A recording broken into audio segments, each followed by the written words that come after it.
I'm Will Mauldin, and I'm the CEO of Rivanna Medical. I got interested in BME as an undergraduate.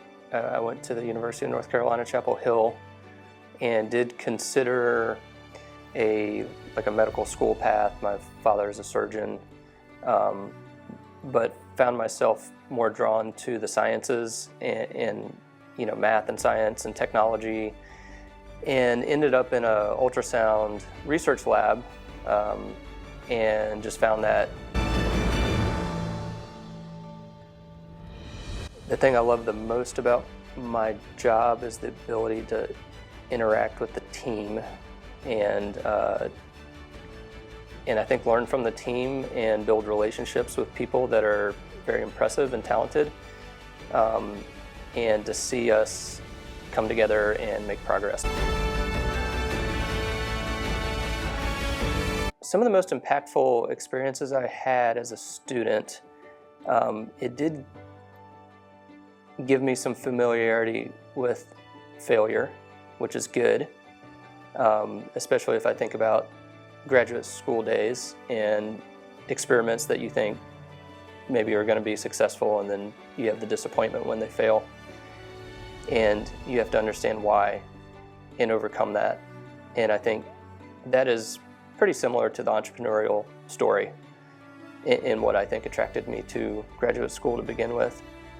Other things, I guess more kind of practical skills from being a student. I think being able to communicate is incredibly important. In graduate school, there's a lot of writing communication, getting up in front of people and trying to share ideas. I think once you enter industry, it needs to be at a whole nother level in terms of not just communication of ideas, but communication to teams, how to motivate people, how to get everybody on the same page and driven by the same mission and going in the same direction. So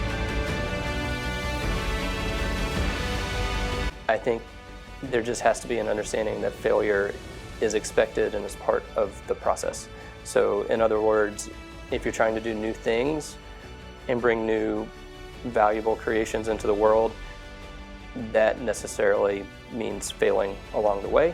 I can remember back towards the beginning of creating this handheld ultrasound system, we had the conviction that what the users wanted to see was this freehand 3D imaging on the screen, and it was going to be shaped kind of like a remote control, and this was very technologically advanced, and nobody had done it before. We had the first system like this.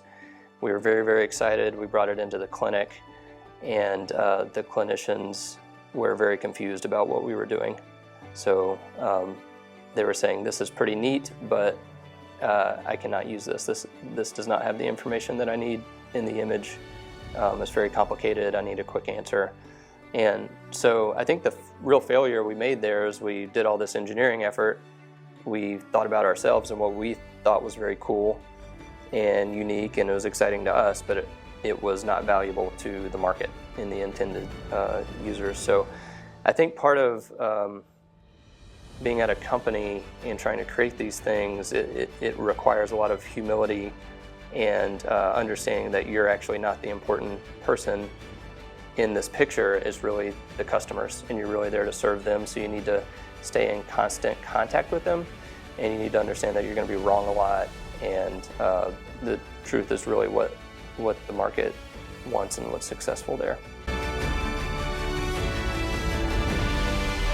Some advice I might have, just looking back, it's been 16 years or so since I was an undergraduate student, but would be to really take advantage of any and all opportunities you have to experience new things, new fields, new disciplines, because you really don't know what you're going to be most passionate about and what to follow until you experience that. For me, that occurred when I thought I was going to follow this medical school track, but then decided to just take this class in biomedical engineering and just became incredibly passionate about that. That led me to a research lab, and then that was clearly by the end of undergrad, that was the direction that I wanted to go because that's where my passions were.